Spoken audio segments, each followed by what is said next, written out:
नमस्कार विद्यार्थी मित्रों, आप सभी का स्वागत करते हैं मौर्य क्लासेस में।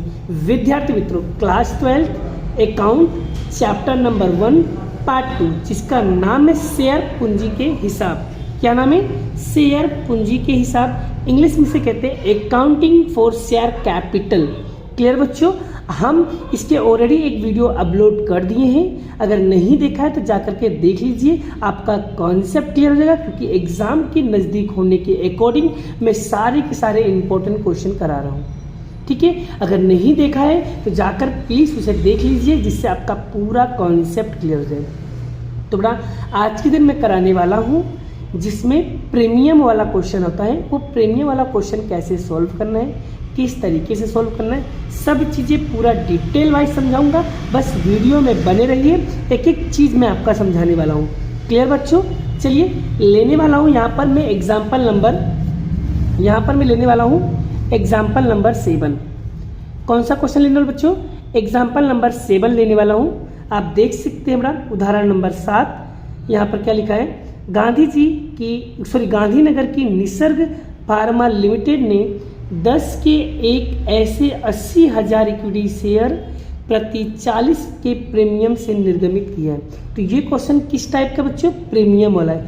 जिन चीज़ों पे मैंने हाईलाइट किया है उन्हें आप अच्छी तरीके से समझने की कोशिश करना। ठीक है, चलिए यहाँ पर प्रीमियम वाला क्वेश्चन है, तो इसको कैसे सॉल्व करना है इसे समझिए। चलिए, आवेदन के समय 14 रुपया, जिसमें से 10 रुपये प्रीमियम है, बाकी बचे हुए आपकी आवेदन है। आवंटन के समय 33 रुपया, जिसमें से 30 रुपया प्रीमियम है, बाकी बचे हुए 3 रुपया आपका आवंटन है। अंतिम मांग की रुपया कितना है? 3 रुपया, जबकि हालांकि इसमें प्रीमियम नहीं दिया है। क्लियर बच्चों? चलिए आगे बात करते हैं। कंपनी को 85,000 इक्विटी शेयर के आवेदन मिले। बच्चों हमने प्रकाशित कितना किया था?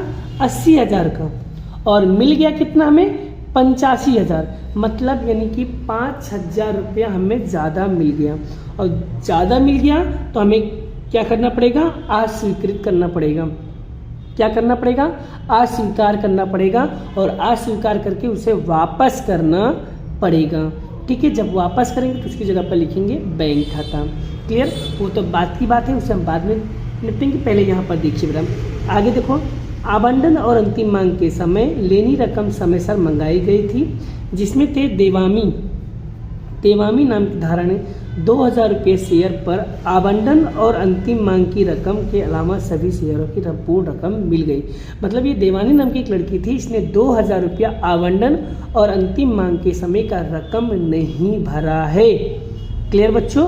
क्या नहीं भरा है? नहीं भरा है तो यहाँ पर अप्राप्त मांग लगेगा। क्लियर बच्चों? चलिए अब यहाँ पर बड़ा इसको किस तरीके से समझना है मैं पूरा डिटेल वाइज आपको समझाने की कोशिश करता हूँ। ठीक है बच्चों? चलिए देखो बच्चों, ये आपको लिखना नहीं, लेकिन मैं आपको शॉर्ट तरीके से समझाने की कोशिश करता हूँ बड़ा, जिससे यहाँ पर आपका पूरा कॉन्सेप्ट क्लियर हो जाए। बच्चों आपने प्रकाशित कितने से किया था? आपने प्रकाशित किया था 80,000 रुपया, लेकिन आपको मिल कितना गया? 85,000 रुपया। ठीक है, कितना मिल गया? 85,000 रुपया। तो कितना ज़्यादा आ गया? 5,000 रुपया ज़्यादा आ गया। तो उसे क्या करना पड़ेगा? अस्वीकार करना पड़ेगा, और जब अस्वीकार करोगे तो उसको वापस करना पड़ेगा, और जब वापस करोगे तो उसको किस पे? बैंक खाते के नाम से लिखोगे। बैंक खाता के नाम से आपको लिखना रहेगा। क्लियर बच्चों? आगे बात करते हैं। यहाँ पर क्या क्या दिया है? यहाँ पर दिया है आवेदन, आवंटन और अंतिम मांग। बच्चों जिसमें से बड़ा अगर मैं बात करूँ पूंजी, याद रखना बच्चों, जहाँ पर पूंजी होगा वहीं पे प्रीमियम लिखना है। फिर से बच्चों जो कह रहा हूँ, जो समझा रहा हूँ, उसे डिटेल वाइज समझने की कोशिश करना। देखना, जहाँ पर पूंजी होगा वहीं पे प्रीमियम होगा। ऐसा समझ लो ये दोनों हस्बैंड वाइफ हैं एक तरीके के। भाई अगर पूंजी पति है तो प्रीमियम कौन है? पत्नी है। जहाँ पर पति जाएगा वहीं पे पत्नी जाएगी, है ना? जहाँ पर पति जाएगा पत्नी वहीं जाएगी, उसके पीछे पीछे। क्लियर बच्चों? यानी कि जहाँ पर पूंजी लिखोगे उसी के नीचे आपको प्रीमियम भी लिखना पड़ेगा। क्लियर बच्चों? चलिए टोटल हमारे पास बड़ा 14 रुपया था, जिसमें से 10 रुपया प्रीमियम है, तो बाकी बचे 4 रुपया हमारा क्या हो जाएगा? आवेदन। आगे बात करते हैं। 33 रुपया कुल है बड़ा, तो जिसमें से 30 रुपया प्रीमियम है और 3 रुपया आपका आवंटन है, और जिसमें बड़ा 3 रुपया कुल दिया है, जिसमें से पूरा पूंजी 3 रुपया है, प्रीमियम आपका क्या हो जाएगा फिर 0 हो जाएगा। क्लियर। तो इस तरीके से मिला करके प्रीमियम की कुल रकम कितनी है 40 है और पूंजी की कुल रकम कितनी है 10 रुपया है और 10 रुपये के हिसाब से उन्होंने मंगाया भी था। ठीक है बच्चों। चलिए अब किसने पैसा नहीं भरा, तो बड़ा जो पैसा नहीं भरेगा उसकी जगह पे हम क्या लिखेंगे अप्राप्य मांग। तो 2000 रुपया देवांगी मैंने 2000 रुपया नहीं पे किया, तो नहीं पे किया तो आवंटन के समय टोटल कितना रुपया लिखा है 33 रुपया। तो 2000 गुणे 33 करेंगे कितना आएगा बच्चों 66,000। क्लियर बच्चों। आगे अंतिम मांग, तो अंतिम मांग के समय कुल रकम कितना है 3 रुपया। तो 3 रुपये तो 2000 इंटू 3 यानी 6000 रुपया इन्होंने पैसा अंतिम मांग का नहीं भरा और आवंटन का 66,000 रुपया इन्होंने नहीं भरा। तो चलिए देखते हैं इसका रोजनामचा कैसे करना है, किस तरीके से करना है, सब चीज़ें डिटेल वाइज मैं आपको समझाऊंगा। क्लियर बच्चों। चलिए सबसे पहले समझ लो बेटा यहाँ पर कैसे रोजनामचा बनाना है और कौन सा फॉर्मेट है बेटा। इसका फॉर्मेट इस तरीके से होगा, ये फॉर्मेट देख लियो बेटा, तारीख, विवरण, खाता पृष्ठ नंबर, उधार और जमा। चलिए बच्चों पहला एंट्री यहाँ पर देखो क्या लिखा हुआ है, ध्यान से समझने की कोशिश करना है। पहला क्या लिखा है यहाँ पर आवेदन। तो आवेदन यानी आवेदन कितना बड़ा, तो आवेदन की रकम तो यहाँ पर देखिए बेटा, तो पहली एंट्री हमेशा माइंड में क्लियर कर लो बच्चों, पहली एंट्री आपको कौन सी लिखना है हमेशा माइंड में क्लियर कर लो। तो बच्चों पहली एंट्री यहाँ पर होगी, यहाँ पर पहली एंट्री बैंक खाता उधार इक्विटी शेयर पूंजी खाते का। ठीक है बच्चों। चलिए तो बड़ा यहाँ पर हम किससे मल्टीप्लाई करेंगे वो चीज़ें मैं आपको समझा दूँ। तो बच्चों आपने प्रकाशित किया था 80,000 और आवेदन ज़्यादा मिल गया आपको 85,000। तो हमेशा पहली एंट्री में कौन सी जो ज़्यादा वाली अमाउंट है उससे हम क्या करेंगे मल्टीप्लाई करेंगे। तो आवेदन के समय टोटल कितना रुपये बच्चों 14 रुपया, तो 85,000 गुणे 14 करेंगे। चलिए बच्चों तो यहाँ पर लिखते हैं हम, यहाँ पर लिखेंगे हम 85,000 गुणे 14। तो बच्चों दोनों का जब गुणा करोगे तो यहाँ पर कितना आएगा बच्चों, बताओ कितना आएगा 11,90,000। ठीक है बच्चों। चलिए इधर भी क्या लिखेंगे 11,90,000। बोलो बच्चों पहली एंट्री क्लियर हो गई।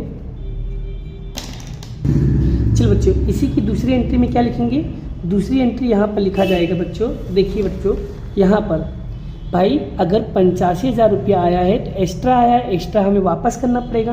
तो जब वापस करेंगे तो इसकी एंट्री क्या लिखेंगे बच्चों, ध्यान दीजिए ध्यान से, क्या लिखेंगे यहाँ पर इक्विटी शेयर पूंजी खाता हमने उधार किया है बच्चों, इधर जमा किया है तो हम क्या करेंगे यहाँ पर उधार, तो क्या लिखेंगे, सॉरी यहाँ पर पूंजी नहीं आएगा, यहाँ पर क्या आएगा आवेदन, आवेदन खाता। तो लिखेंगे इक्विटी शेयर आवेदन खाता उधार।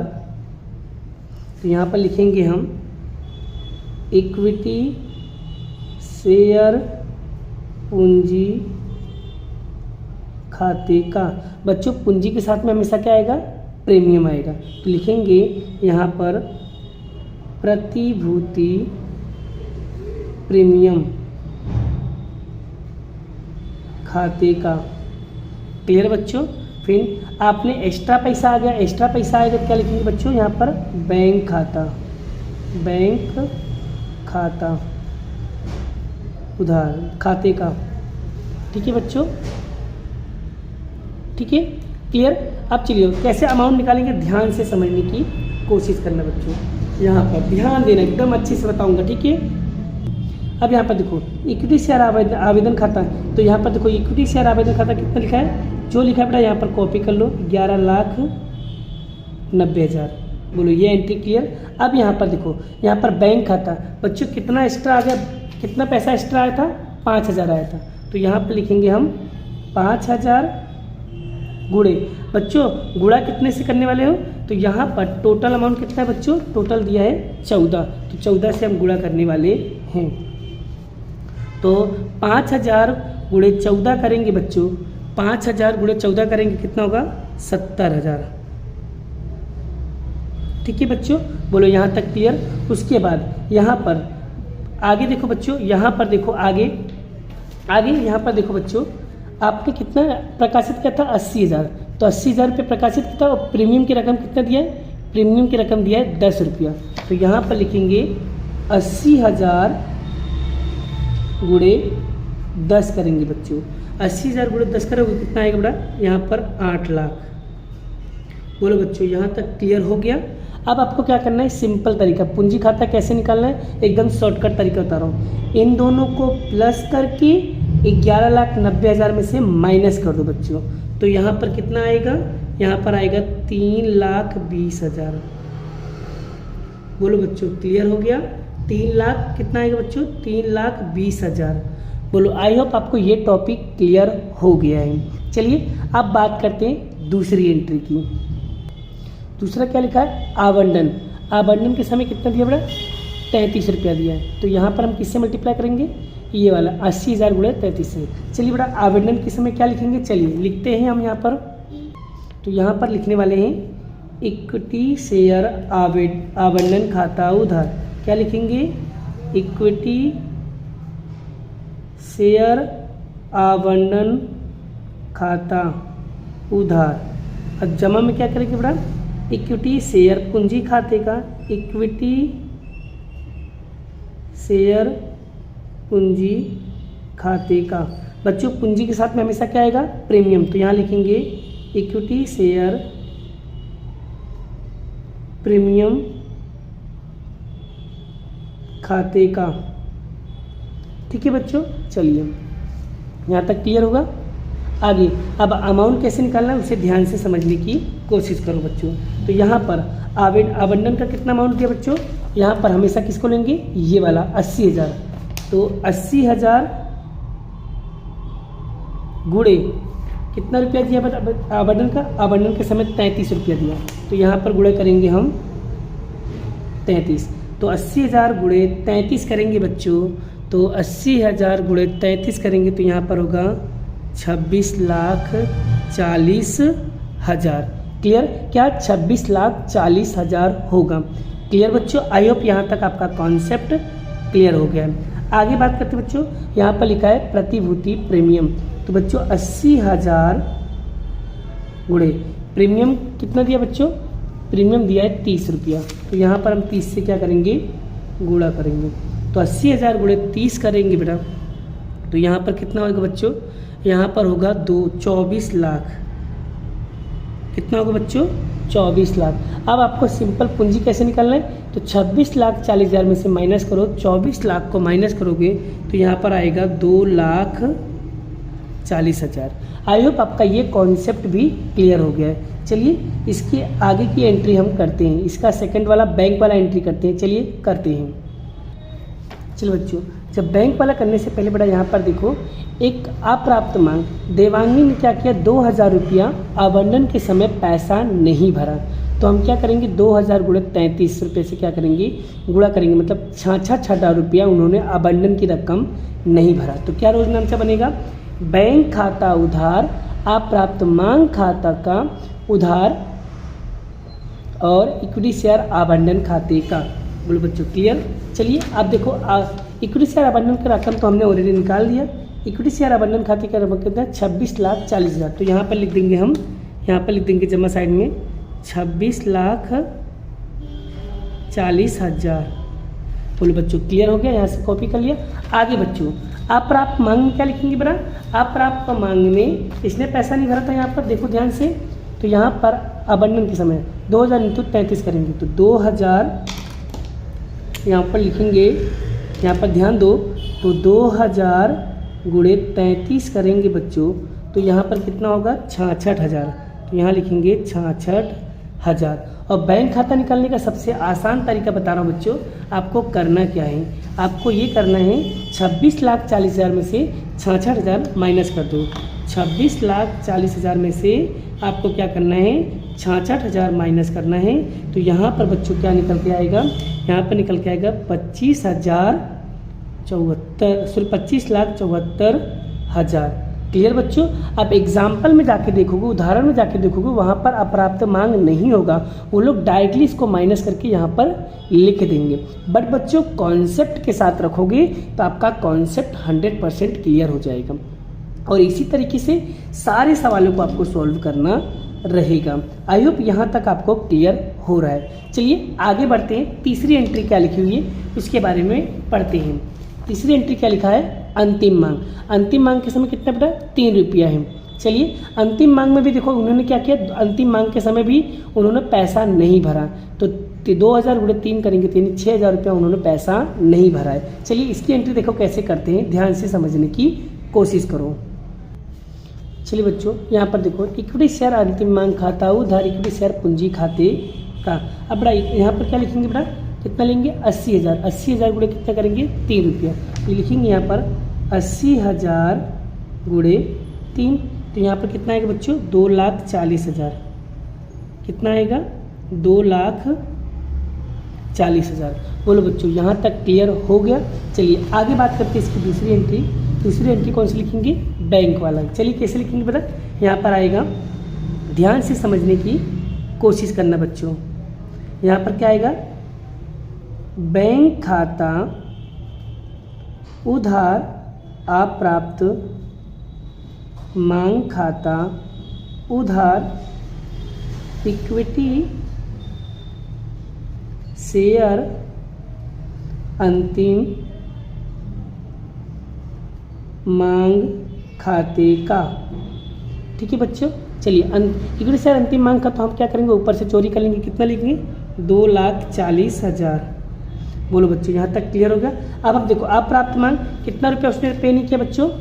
2000 इंटू 3 करेंगे कितना आएगा? 6,000 रुपया उन्होंने पैसा नहीं भरा, तो यहाँ पर हम लिखेंगे 2000 गुणे 3 करेंगे यानी 6,000 रुपया उन्होंने पैसा नहीं भरा। अब 2,40,000 में से 6,000 माइनस करो बच्चों, तो यहाँ पर क्या आएगा? 2,34,000 आएगा। आई होप आपको ये टॉपिक अच्छी तरीके से क्लियर हो गया है बच्चों। अब अगर ध्यान से देखो तो हमारे यहाँ पर सारी की सारी एंट्री हो गई, आवेदन की भी हो गई, आवंटन की भी हो गई, अंतिम मांग की भी हो गई। और बच्चों यहाँ पर हमारे लगभग सारी एंट्री हो गई और और ये जो 6 एंट्री है आपके 8 नंबर दिलाएंगे। 100% आपका कॉन्सेप्ट क्लियर हो गया है। अब बच्चों इससे रिलेटेड मैं आपको कुछ होमवर्क दे रहा हूँ, घर पे जाके प्रैक्टिस ज़रूर करना है। ठीक है, कौन सा? स्वाध्याय का 10वां और 9वां स्वाध्याय का। ये 2 क्वेश्चन आपको इसी मेथड से, इसी तरीके से, इसी वे में आपको करना है जिससे आपका पूरा कॉन्सेप्ट क्लियर हो जाए। ठीक है बच्चों, अगर आपको अपने हेल्प के लिए अगर इस टाइप से बनाना है तो भी आप बना सकते हो अपने समझ के लिए। ठीक है बच्चों, आई होप आपको ये कॉन्सेप्ट अच्छी तरीके से समझ में आ गया है।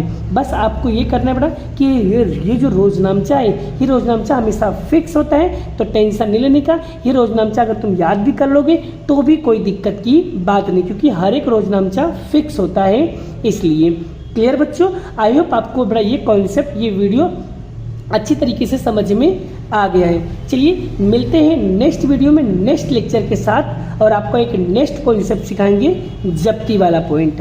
क्लियर बच्चों, मिलते हैं नेक्स्ट वीडियो में। Bye bye. जय श्री कृष्ण, राधे कृष्ण की जय, जय माता दी दोस्तों।